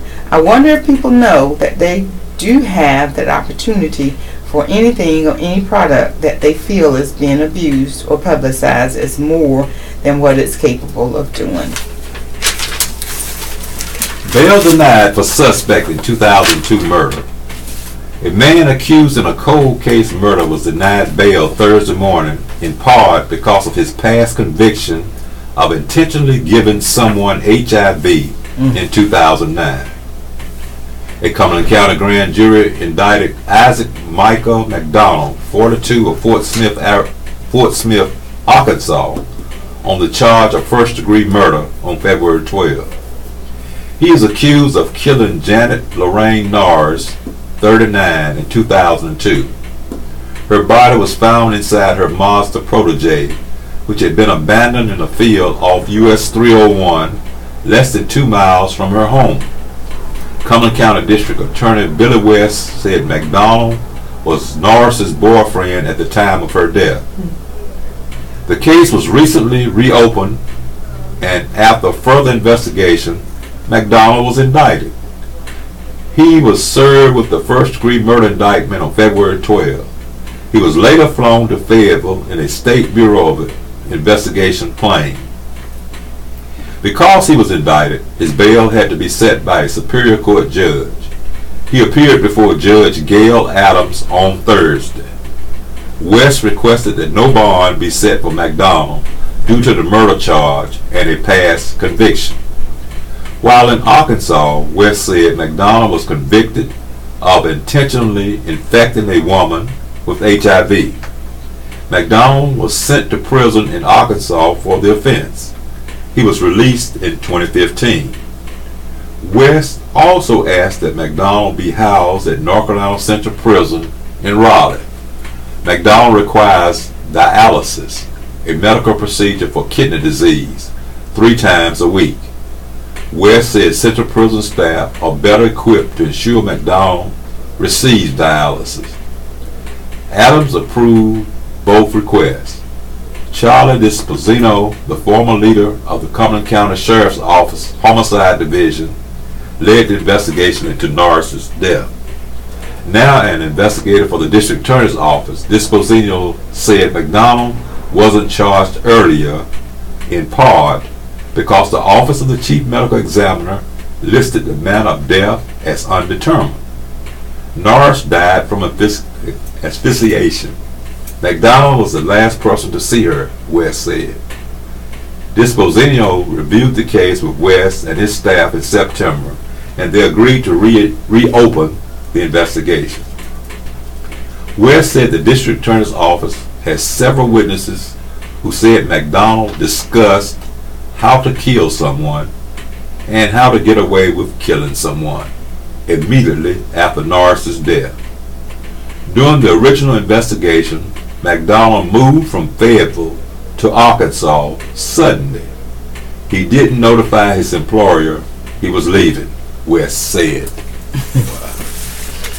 Fire damages Devonwood home. 5 people were displaced Thursday after a house fire in the Devonwood subdivision off Morganton Road, the Fayetteville Fire Department said. The fire at 7040 Evanston Street was reported at 6:38 p.m., a fire department release said. Heavy smoke was coming from the single-story home when firefighters arrived. They found the fire in the living room and quickly put it out, the release said.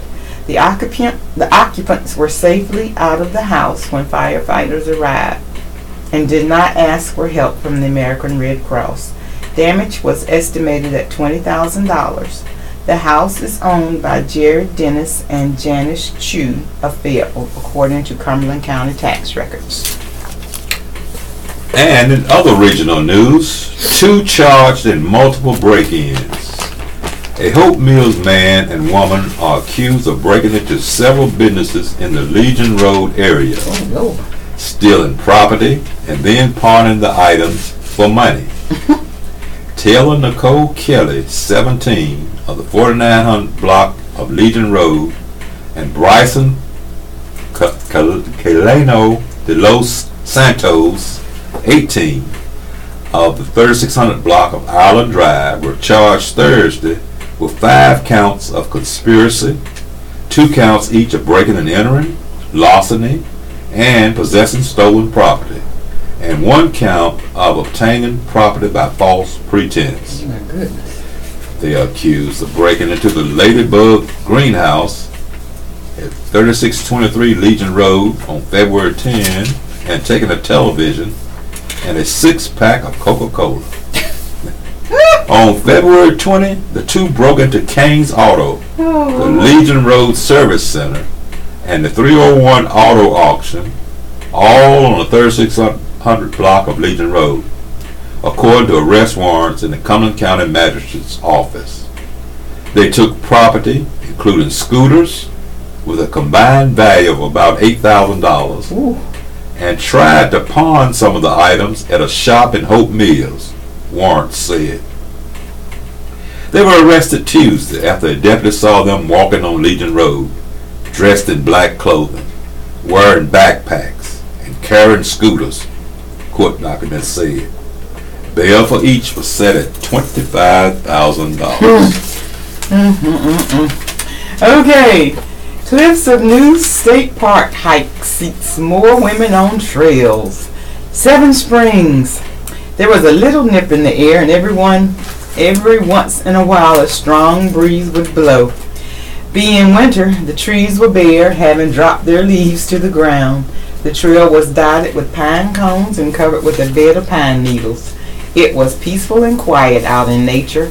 All of a sudden, the tranquility was broken by a group of women hiking and laughing and talking. It was the second Trail Sisters hike at the cliff of New State Park. It all began with Smith Rayner, Trail's planner for the North Carolina State Parks. She got the idea from the 10K Women Trail Project launched by Hike It Baby and sponsored by REI. She wanted a way to get women out on the trails that maybe weren't hiking or were afraid of doing it by themselves, said Aaron Strabe, park ranger at Cliffs of the New State Park. Rayner sent an email back in December to all of the female rangers in the state asking if they'd be interested in leading hikes for women. The Cliffs held its first Trail Sisters hike in January and the second just this month. When I got the email, I thought it was a great idea, Steve said. I got a lot of women who asked me, are the trails safe and will they be able to walk the trail by themselves? I always tell them yes. She said the Trail Sister hikes and jobs at the Cliffs are for both girls and women of all ages. A lot of them haven't been out at the Cliffs before, Steve said, and they don't want to get lost in the woods. So this helps to have a leader, so then they know for sure that's where the trail is. They don't have to worry about trying to figure that out on their own. The January hike took women on a 1.9-mile lake trail. The group of about 40 cut through the beach and past the lake, where they saw ducks out on the water. They really liked it, Steve said. We actually paused at the swim lake and took a group picture that's on our Facebook page. Everybody was saying they had a lot of fun and asking if we were going to have more. One of the January hikers was Jane Walston, who returned for the February hike. I love being outdoors, and I had not been to the Cliffs for several years. Since my boys were scouting here, she said, I've just been wanting to come and check out the trails. The first hike Walston walked with Steve most of the way and got an added bonus, a history lesson. She told me a lot of facts about the Cliffs that I didn't know, Walston said. It was a beautiful day and just fun. She said she was happy to be out in nature and had a feeling of accomplishment when the hike was over. And she got a chance to socialize with the other hikers. I did meet a lady from Raleigh who had driven down here just for the hike, she said. We became friends right away. I just think it's great to plan things to get women back outdoors. So many of the things that we do are in the house or in the kitchen or at the job. To have somebody else plan something for me to do that's outdoors is just great. Emily Dunning and her friend Amy Weber also did the January hike. The 30-year-old Dunning said she will sometimes go to the Cliffs to run, but likes it better with a group of women that she can talk to while on the trails. My kids, Cameron 11 and Dayson 5, came with me in January, she said. They liked it too. It's fun being outside in nature. After the first hike, Dunning felt relaxed and said it's a stress reliever for her. That's why she came back for the second hike. Weber, 54, also came back for the second hike because it's a stress reliever for her. She says she went to January hike because it had been years since she'd been to the Cliffs, and she wanted to be outside to do something different. The first one was one of those kind of getting out of my comfort zone type things, Weber said. It was cold, but good to be out in nature and with a group, and it made me feel good that I was doing something good for myself. The February hike took the women on the Longleaf Pine Trail to the Sand Path, which goes down to the Cliffs group camping site. Then they took the Spanish Moss Trail. They followed the road back to the visitor center. The 2-mile hike took the women about an hour. The main point of these is to get people who A, haven't been hiking before, or B, maybe not in the best health and aren't going to be going as fast, Steve said. We're trying to get different levels. The hikes started out at a moderate level. The one in March is a job for those who want a faster pace, but more moderate hikes will be held during the year. The benefit of an all-female group is getting them more comfortable on the trails, Steve said. Some women don't really want to hike with a bunch of men. It's kind of nice just having all females.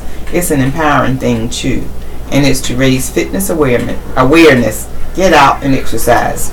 Sonia Woodard, 56, and her sister Sabrina Patterson, 57, are both doing the 100-mile challenge at State Park this year and decided to join the February hike at the cliffs.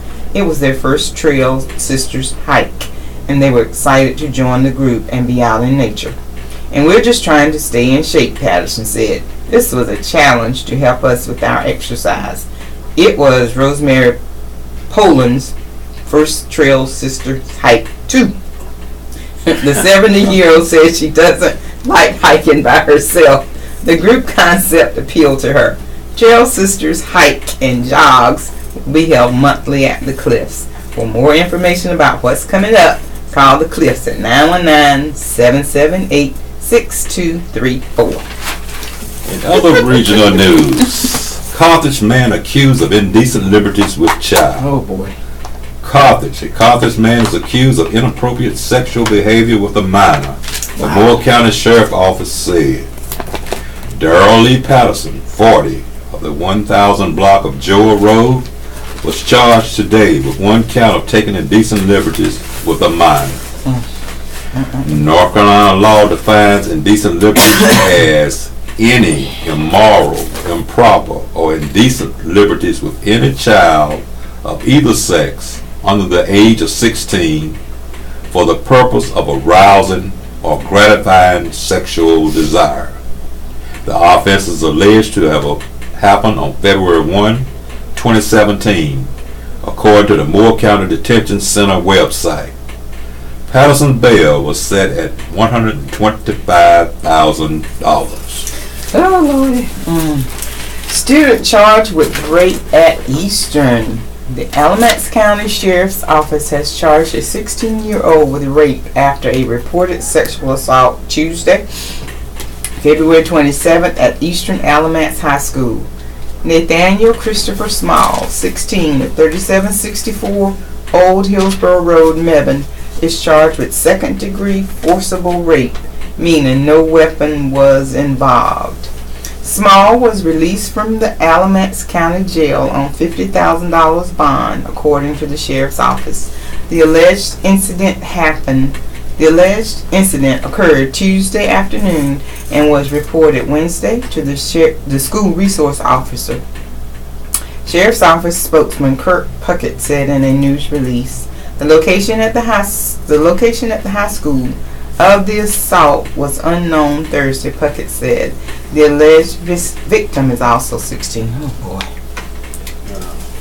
And from the opinion page, gun-toting teachers aren't the answer for school safety. No, it's not. Lawmakers in Florida are putting a measure to arm teachers into the fast lane. They want to start a school marshal program that would put 10 teachers trained to carry a gun in every school in the Sunshine State. Other states are also moving quickly to consider legislation that would allow teachers to carry concealed weapons in schools and give them some training in the use of guns in an active shooter emergency. President Donald Trump appears to like the idea too. Here in North Carolina, State Representative Larry Pittman, a Concord Republican who's a reliable supporter of all measures that further arm the public, said shortly after the Parkland, Florida school shootings that he's working with police agencies to develop legislation that would train teachers and allow them to carry guns on school property. Current law allows only police to be armed on campuses in North Carolina. We have to get over this useless hysteria about guns and allow school personnel to have a chance to defend their lives and those of their students, Pittman said during a meeting of the Joint Legislative Emergency Management Oversight Committee. Pittman later burnished his out there image with a Facebook post that claimed many of these shooters turn out to be communist Democrats. Pittman suggested that Florida shooter Nicholas Cruz was part of a conspiracy to push for gun control so they could more easily take over the country. He later took the post down and apologized, but not before PolitiFact's research declaimed and categorized Pittman's assertions as pants on fire, untrue. In reality, PolitiFact found there is no common political thread among the shooters who carry out mass murders, although political extremists on both the left and right have frequently tried to invent such affiliations to further demonize their political enemies. The real question about arming teachers is simple. Will it make our kids safer? Many teachers, administrators, and education experts say no. It might, in fact, put the kids in even more danger. That's because it's training. Teachers have to have the well-practiced skills of SWAT team members. And that's not something many teachers would want, and something few would have time for. Teaching is already a time-intensive profession, and most teachers report there aren't enough hours in their day to complete the core mission, let alone become proficient in responding to active shooters.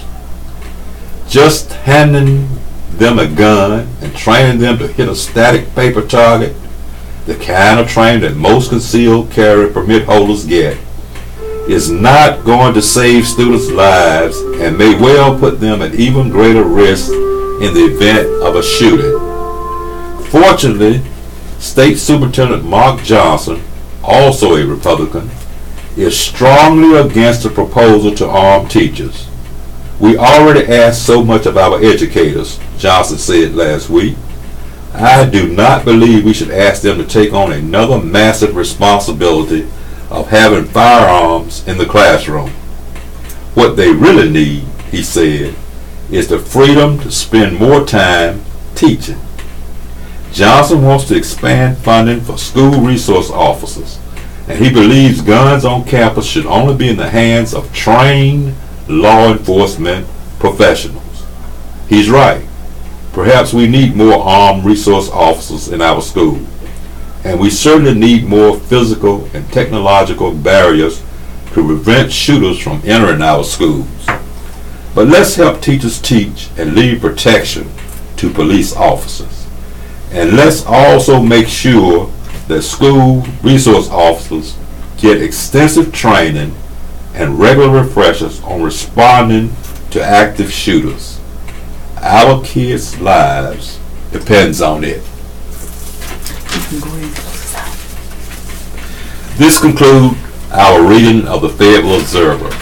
Your radio hosts have been Alice and Wilbert. At 4 p.m. you can hear Off the Bookshelf. Additionally, you will hear a rebroadcast of today's Fayetteville Observer tonight at 9 p.m. We will join the Raleigh Network for additional news of interest. Thank you for tuning us in. We've enjoyed being with you this morning. Have a wonderful day.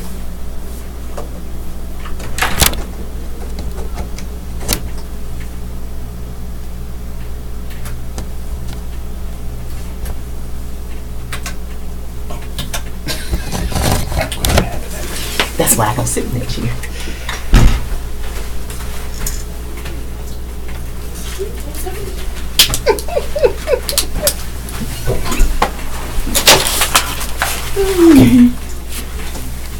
Throw me out now. You can wait till later.